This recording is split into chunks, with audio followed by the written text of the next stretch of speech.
Hello students, कैसे हैं आप सभी। I hope all of you are doing good. मैं हूं अमरदीप कुमार। इस वीडियो में जो है हम बात करने वाले हैं दोस्तों एएसआरबी के बारे में। एग्रीकल्चरल साइंटिस्ट रिक्वायरमेंट बोर्ड द्वारा एक नोटिफिकेशन रिलीज किया गया है for the national eligibility test NET ARS के बारे में, एग्रीकल्चर रिसर्च सर्विस और जो है आपका एसटीओ और एसएमएस के बारे में। इन सारे एग्जामिनेशन के बारे में जो है हम आज आपको डिटेल में बताने वाले हैं। इससे पहले अगर आप हमारे इस चैनल में पहली बार विजिट कर रहे हैं दोस्तों, तो प्लीज चैनल को सब्सक्राइब करना ना भूलें, ताकि आपको एग्रीकल्चर से रिलेटेड हर छोटी बड़ी खबर जल्द से जल्द मिल पाए। तो चलिए दोस्तों, वीडियो को जल्दी से शुरू करते हैं और देखते हैं।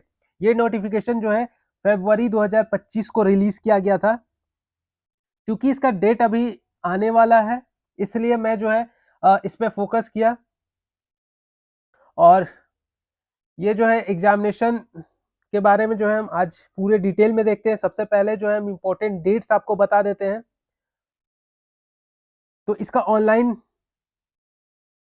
एप्लीकेशन फॉर्म जो है 22 अप्रैल 2025 से स्टार्ट होने वाला है 1 बजे से, ठीक है। और लास्ट डेट जो है submission of application fee form after making online fee payment 21 मई 2025। इसका लास्ट डेट जो है 21 मई 2025। कंबाइंड सीबीटी फॉर नेट और 2025 and prelims examination for ARS और एसएमएस और एसटीओ, ठीक है, 2 से 4 सितंबर 2025 and combined mains examination for ARS और एसएमएस एसटीओ, ये जो है 7 दिसंबर 2025 को होगा। तो ये जनरली जो कंडक्ट कराता है आपका agriculture scientist requirement board, department of agriculture research education, आप देख सकते हैं यहाँ पे। Ministry of agriculture and farmer welfare, government of India का जो है थ्रू ये रिक्रूटमेंट हुआ है, होगा, ठीक है। और इसमें जो subject to change combined CBT is conducted for the following 3 examination. इन सारे का जो है कंबाइंड सीबीटी एग्जामिनेशन होगा। किसका किसका? पहला जो है आपका NET prelims for ARS 2025, prelims examination for SMS and STO, ठीक है। और combined mains for descriptive examination भी कंडक्टेड फॉर 2 एग्जामिनेशन। जो एग्जामिनेशन है आपका एआरएस और एसटी, ये दोनों का कंबाइंड मेंस होगा, ठीक है। सेंटर्स, जो अब बात कर लेते हैं सेंटर्स का। तो centre where combined CBT NET and pre examination for ARS SMS will be conducted and mention in annexure 2। Annexure 2 में जो मेंशन है उसके हिसाब से जो है आपका सेटी देगा। Centre of the combined mains annexure 3 में मेंशन है आपका, ठीक है।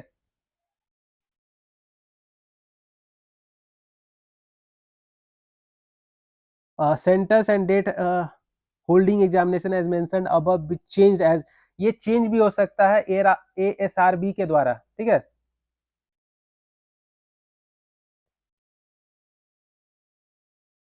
Candidate must select the centre of examination carefully. आप जो है सेलेक्ट करें केयरफुली, पहले ही बोल दिया है, ठीक है। क्योंकि इसमें ज़्यादा सेंटर चेंज वगैरह होता नहीं है, ऑप्शन नहीं देता है। No request for change in the centre shall be entertain at later stage. बाद में आपका सेंटर चेंज नहीं होगा, ध्यान रखिएगा। There may be more than one venue at any and all centre depending on the number of candidate registered for the examination, ठीक है। Application fee का अगर हम बात कर ले दोस्तों, तो नेट, अगर आप सिर्फ नेट अप्लाई करते हैं फॉर, अगर सिर्फ नेट अप्लाई करते हैं तो अनरिजर्व का 1000, economic weaker section EWS and OBC other backward classes का 500, scheduled class and scheduled tribes and PWBD and human transgender का 250 रखा गया है। नेक्स्ट दोस्तों, अगर हम बात करते हैं for ARS and SMS and STO और कंबाइन एग्जामिनेशन ऑफ दिस 3, ये तीनों के लिए अगर आप कंबाइन देना चाहते हैं तो इसका 1000 रुपया अनरिजर्व के लिए रखा गया है। ईडब्ल्यूएस और ओबीसी के लिए जो है 800 और एसटी एससी फिजिकली हैंडीकैप्ड या वुमेन और ट्रांसजेंडर के लिए जो है आपका नील रखा गया है, ठीक है। For net with combination of ARS SMS STO जो है आप सारा चीज कंबाइन नेट के साथ साथ आप देना चाहते हैं तो आपका 2000 है अनरिजर्व के लिए, 1300 EWS है BC1 के लिए, ST SC PWBD human and transgender के लिए 250। तो ये था फी डिटेल, ठीक है। और जो ट्रांजेक्शन आप करेंगे वो debit card, credit card, UPI as in जो एज आपको कंफर्टेबल हो, ठीक है।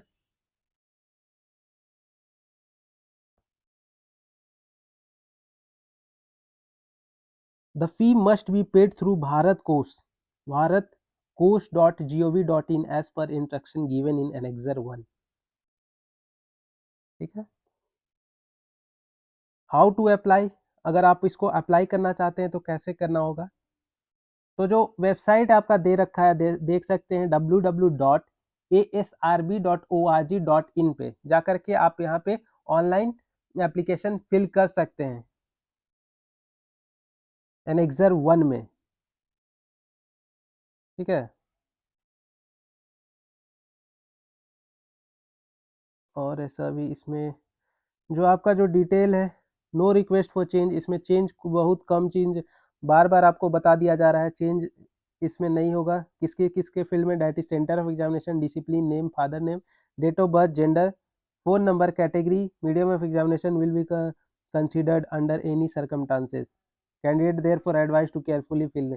तो ये भाई आपके लिए एक वार्निंग टाइप का भी है, समझ लीजिए कि कुछ भी मिस्टेक्स नहीं करे तो ही बेहतर है, वरना आपका बाद में जो है फ्यूचर में दिक्कत होता है, ठीक है।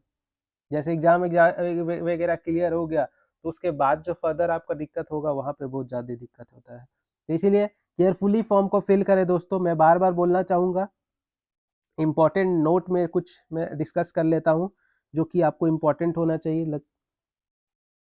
Candidate require to apply online using online application form, जो लिंक ऑनलाइन फॉर्म फिल होगा, लिंक जो है ये है दे रखा है www.asrb.org में। नो मोड ऑफ अदर कोई भी मोड एप्लीकेबल नहीं है, ऑफलाइन आप अगर उम्मीद कर रहे हैं तो ऑफलाइन नहीं है, ठीक है।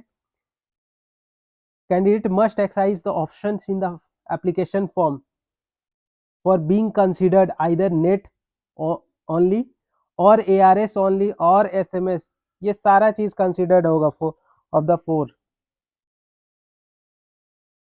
एनी कॉम्बिनेशन ऑफ फोर, ठीक है।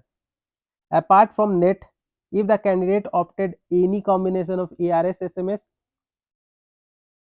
then he must indicate the order of preference in the application form. The order of preference once indicated by the candidate at the application stage will be treated as final and will not change in the subsequent, ठीक है। तो ये इन बातों का जो है आप ध्यान रखें। और भी कुछ डिटेल्स है जो कि आप खुद से एक बार रीड आउट कर लीजिएगा, ठीक है। इसका मैंने PDF अपने टेलीग्राम चैनल पे दे रखा है, आप वहां पे जा करके देख सकते हैं, एक हाईलाइट करके दिया हुआ है, OBC candidate whose caste is not listed in the central list, ठीक है, www.ncbc.nic.in, इसमें अगर आपका नहीं है, who are not covered under the provision of application to OBC non creamy layer NCL candidate self treated as a general, अगर आपका central list में नहीं है नाम तो आपको जनरल ट्रीट किया जाएगा फॉर ऑल पर्पस अकॉर्डिंगली, ठीक है। OBC candidate must not belonging to OBC layer should indicate the category as a general. तो इन बातों का ध्यान दे, ठीक है। और no request for withdrawal of candidate application received for candidate after ही, अगर सबमिट कर दिए हैं तो उसके बाद आपका रिवर्सल नहीं होगा। EWS के लिए भी कुछ है, ठीक है, वो भी आप देख लीजिएगा। इंटरव्यू के लिए आपका जो है मेल के थ्रू आ जाएगा notification, no hard copy send नहीं होगा आपके लिए, ठीक है। और सिलेबस का अगर हम बात करते हैं, एएसआरबी का क्या सिलेबस रहता है। अच्छा, सिलेबस जो है आपको वेबसाइट में दे रखा है, एआरएसआरबी के वेबसाइट में आप जाके देख सकते हैं कि इसका सिलेबस क्या है। लेटर ऑन हम सिलेबस पे भी वीडियो बनाएंगे, क्योंकि सिलेबस महत्वपूर्ण हो जाता है कोई भी एग्जाम क्रैक करने में, ठीक है, तो उस पर भी हम वीडियो आने वाले दिनों में लेकर के आएंगे आपके लिए। All communication in request to examination should be address the examination, ठीक है। Name and year of examination, name and year of examination, ये जो है आपका, ठीक है। Candidate full and in capital letter, registration number, centre of examination, roll number, email ID, mobile number. Communication not containing above particularly will not be attended to, ठीक है। बाकी PWD का भी कुछ नोटिफिकेशन है, आप देख लीजिएगा।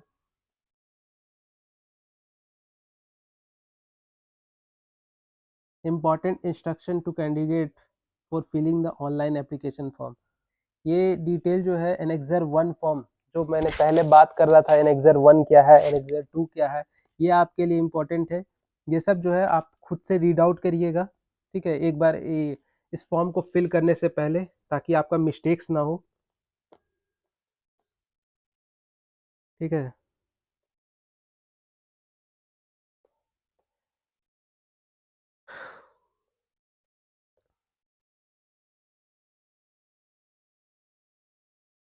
सेंटर देख सकते हैं, सेंटर ये जो है प्रीलिम्स एग्जामिनेशन के लिए दे रखा है, नेट के लिए, ठीक है, नेट एंड एआरएस एसएमएस के लिए, ये सब जगह जो है आपका सेंटर है। ये मेंस के लिए जो सेंटर है आपका, इतना जगह आप दे सकते हैं मेंस का सेंटर में।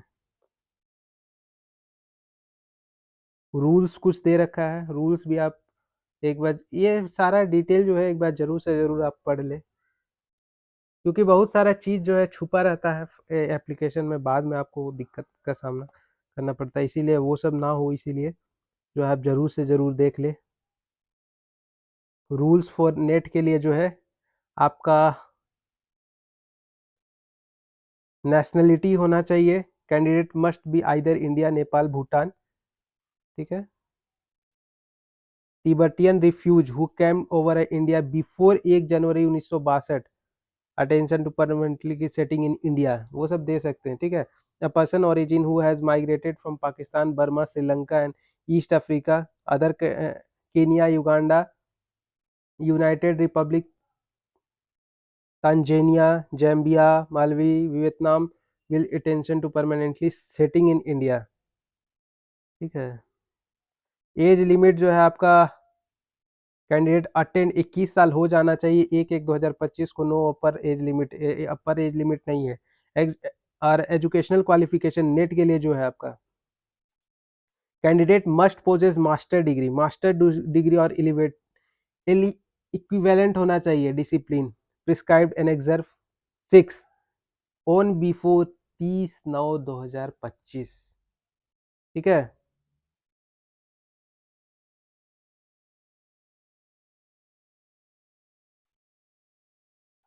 एग्जामिनेशन फी का तो मैं पहले डिस्कस कर लिया था, आप देख सकते हैं, ठीक है। Reserved and relaxed category candidate,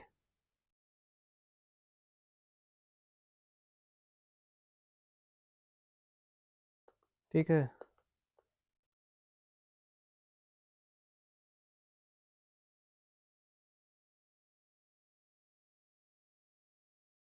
तो अगर मैं बात करूं इसके पेपर में कितने मार्क्स का रहता है, ठीक है, तो वन पेपर का एग्जामिनेशन होगा 150 marks, consisting of 150 objective type, multiple choice question to be solve in 2 hours, each questions carry 1 marks, 150 questions shall be derived from the respective discipline which candidate can be opted to appear, minimum qualification required for qualifying net 2025, जो minimum qualification है आप देख सकते हैं ये मांगा गया है। अनरिजर्व के लिए 75, ओबीसी के लिए आपका 67 और S T S C P W के लिए 60, मतलब परसेंटेज है 50, 45 और 40। 1/3 भी डिटेक्टेड आर, इसमें नेगेटिव मार्क है, 1/3 जो है डिटेक्ट हो जाएगा आप। ठीक है, कंप्यूटर बेस्ड है।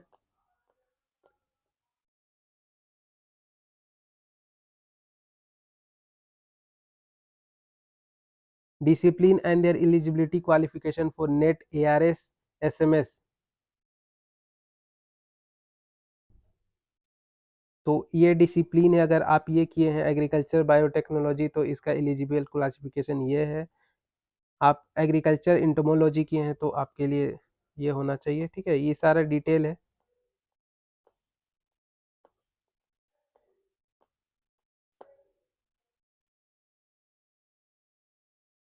चलिए एग्रीकल्चर रिसर्च एआरएस के बारे में बात कर लेते हैं। इसमें जो है 3 चीज होगा, प्री मेंस और इंटरव्यू, तीनों चीज होता है। ठीक है, सिलेबस आप वेबसाइट में देख सकते हैं, इसमें भी नेशनलिटी है। एज लिमिट आपका जो है दे रखा है 32 होना चाहिए, 21 से अबव होना चाहिए और 32 से कम होना चाहिए। Have not attend at 32 age, age एक 8 तक इतना तक 32 नहीं होना चाहिए। ठीक है, अपर age limit should be also relaxable भी मिला है, आप देख सकते हैं एज ग्रुप के अनुसार। ठीक है, क्वालिफिकेशन का आप बात कर ले तो candidate must possess master degree और equivalent on the concern discipline as prescribed in annexure 4 completed on or before 30/9/2025 if any. ठीक है, मतलब 30/9 पहले इसका भी मास्टर डिग्री हो जाना चाहिए आपका। फी मैंने पहले ही डिस्कस कर रखा हूँ, बाकी जो है कैटेगरी आप देख लीजिएगा, उतना इम्पोर्टेंट कुछ नहीं है।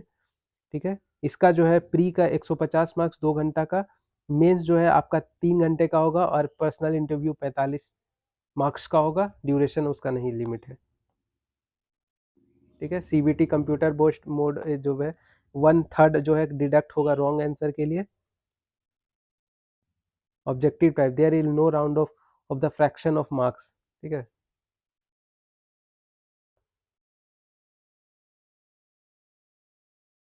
ये आप देख सकते हैं इसका ईआरएस का मिनिमम क्वालिफिकेशन जो है आपका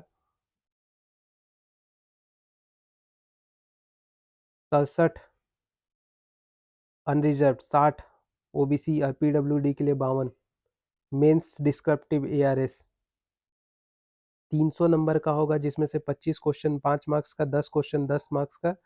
आ, जो वर्ड देख लीजिए, वर्ड जो है इतना वर्ड में आपको लिखना है, 5 क्वेश्चन 15 मार्क्स। ठीक है, तो ये कुछ डिटेल था। पर्सनल इंटरव्यू तो वो तो बात का चीज़ है।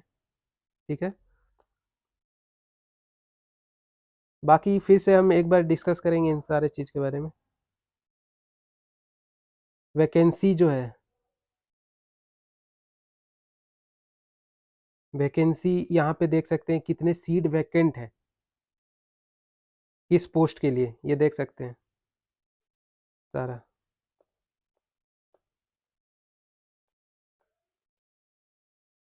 टोटल 458 वैकेंसी है। ठीक है, सब सब्जेक्ट मैटर स्पेशलिस्ट एसएमएस और एसटीओ के बारे में जो है दे रखा है, आप देख सकते हैं। प्री मेंस और पर्सनल इंटरव्यू इसमें भी है। आ रहे हैं 2 मिनट। ठीक है, और वैकेंसी एसएमएस के लिए देख सकते हैं एनेक्जर 1 और रिस्पेक्टिवली है। ठीक है, एग्जामिनेशन जो है आप देख सकते हैं, और इसमें भी नेशनलिस्ट एज लिमिट होना चाहिए। क्वालिफिकेशन आप भी देख सकते हैं, मास्टर डिग्री, इसमें भी फ़ी मैंने पहले ही बता रखा है सारा चीज़। तो फिर से इन डिटेल हम जाएंगे नेक्स्ट वीडियो में, और भी अगर कुछ इंपॉर्टेंट होगा तो मैं आपको बताने का कोशिश करूंगा। आई होप वीडियो अच्छा लगा, वीडियो अच्छा लगा तो प्लीज़ वीडियो को लाइक करें, शेयर करें, सब्सक्राइब करना ना भूलें। Thank you.